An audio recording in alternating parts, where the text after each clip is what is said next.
welcome Wellness Warriors to this week's Tip Tuesday. So in today's episode, I'm going to give you some tips about meal planning and how it can help you stay on track, okay? So stay tuned. When you first start to meal plan, it can feel very overwhelming and intimidating and even stressful. The point of meal planning is to plan and free up your time so that you're less stressed. So it's beneficial to plow through those beginning stages to get to the good stuff, right?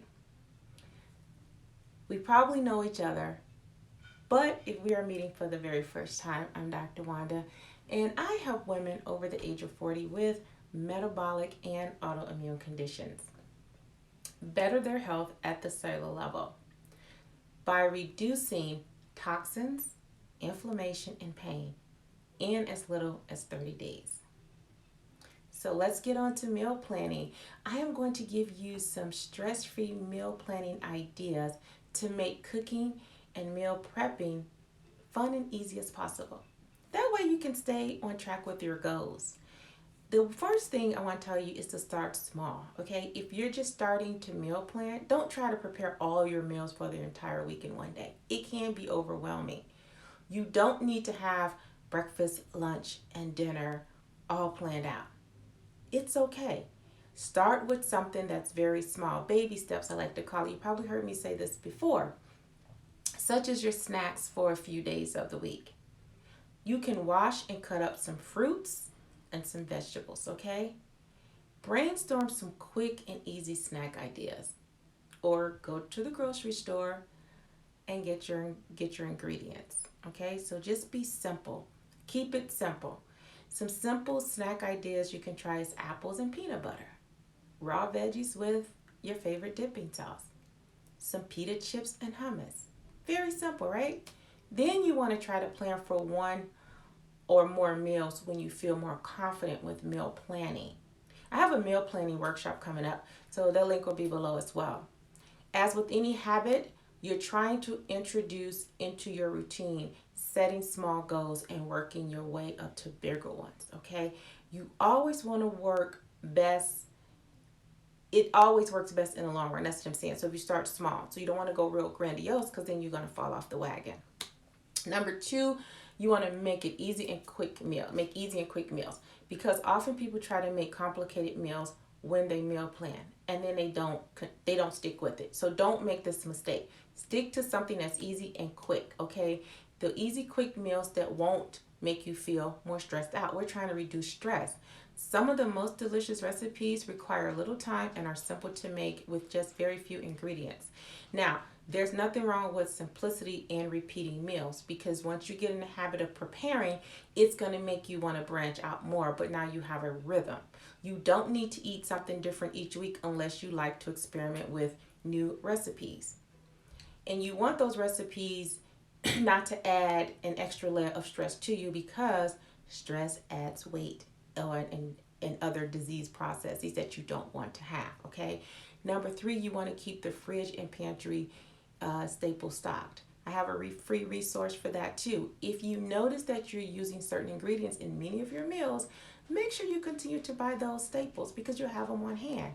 Keep your fridge stocked with the items that you use the most of. Okay, so take inventory. Meal planning is easy when you always have those handy staples on hand to put together a complete meal. It just makes it so much simpler for you and it's so easier and then it saves on your budget. Number four, you can batch cook foods. You can do this because you can batch cook foods to use for different meals. When you in your kitchen is always stocked with those staples, then it's a good idea to start with batch cooking ingredients for multiple meals.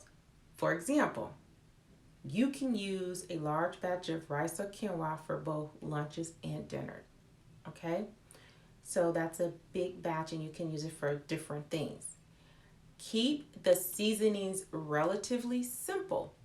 And the reason you want to do that is so that you can pair with different dishes. Because when it comes to meal planning, spices are your best friend. I love to use natural spices. You can use similar ingredients for two separate meals, but other spices will give you two completely different dishes.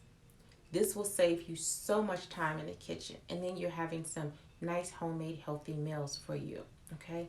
Number 5, make the meals work for everyone. If you have a family or you live with someone, or just you and your significant other, your spouse, whether someone has a special dietary requirement, has allergies or intolerance, or it's just a picky eater, consider everyone when you're planning, like I said, for your families. It's much more work to prepare separate meals. I heard someone tell me they have to plan for this child, and this child. Keep things simple and try to plan so everyone likes it. You can piece different elements of the meal together for each person, okay? But you don't want to make it too overwhelming for yourself. For example, if someone is a vegetarian, they can choose a plant-based main dish while everyone else shares the same side items, okay? And you can add meat in there. If you are enjoying these tips, please subscribe, like, and share.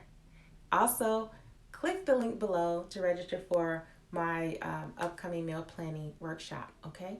And the best part of that is free.